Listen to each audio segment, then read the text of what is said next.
আমার এই ছোট্ট জীবনে একটা ইতিহাস আপনাদের সঙ্গে অল্প একটু শেয়ার করব।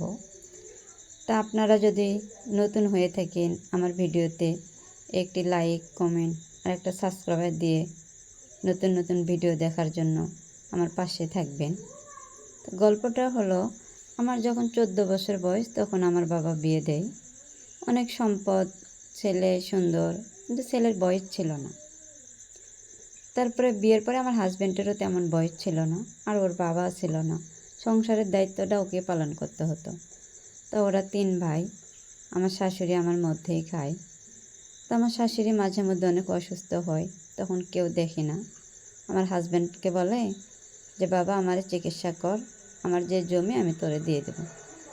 আমার হাজব্যান্ড এই আশায় মাও অনেক স্নেহ করে, অনেক আদর করে, করতে করতে একদিন মাকে বলে, মা তুমি জমি দিতে চাও তো জমিটা দেও। তো আমার শাশুড়ি কোনো ক্রমে দেওয়া রাজি হয় না। তখন মায়ের সাথে অনেক রাগ করে সে শহরে যায়। সেখান থেকে কাপনের কাপন, মানে যাবতীয় যা লাগে সব নিয়ে আসে। আর সেই জিনিসটা চট করে আমি দেখতে পারি।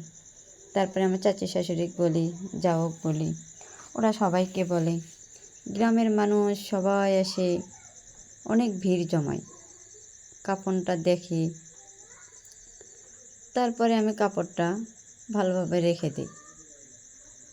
এর মধ্যে আবার আমার বাবু পেটে আসে।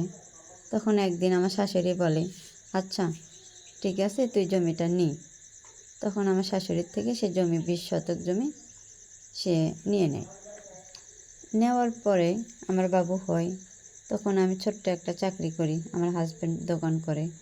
তা বাবুটা নিয়ে আমি চলে যাই, যে আমি চাকরিটা করি, আমার হাজব্যান্ড দোকান করে, বাচ্চাটা রাখে কে? তো আমার শাশুড়িকে আমরা নিয়ে যাই। তো আমার শাশুড়ি দেখে, দেখতে দেখতে গ্রামের মানুষ শহরে থাকতে পারে না। তখন মা ছেলের মধ্যে মাঝে মধ্যে কাটাকাটি হয়, যে আমি জমি লিখে দিছি, লিখে দিয়ে আমার বাচ্চা পেলে খাওয়া লাগতেছে, এরকম তাদের মধ্যে দ্বন্দ্ব বিদ্বন্দ্ব হয়। আমি অফিসে থেকে জানি না। এরকম হতে হতে মা ছেলে আর করার কি। একদিন ঘুম থেকে উঠে কয় যে তুমি কাপড়টা কি করছো?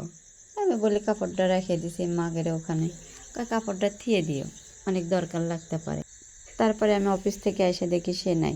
বাড়িতে আসছে, আইসে গ্যাস ট্যাবলেট খাইছে, বিষ খাইছে, খাওয়া অনেক অসুস্থ হয়েছে। তারপরে মেডিকেলে নিয়ে যেতে যেতে মারা যায়। আর মারা গেলে সেই কাফনের কাফন দেই, মাটি দেই। সবাই বলে ওকে স্বপ্নে দেখাইছে, খোয়াবে দেখাইছে, কাপড়টা যদি আবারও ঝামেলা করে, এই জন্য কাফনটা দিয়ে তাকে কাফন করা হয়। সবাই ভালো থাকেন, সুস্থ থাকেন, আল্লাহ হাফেজ।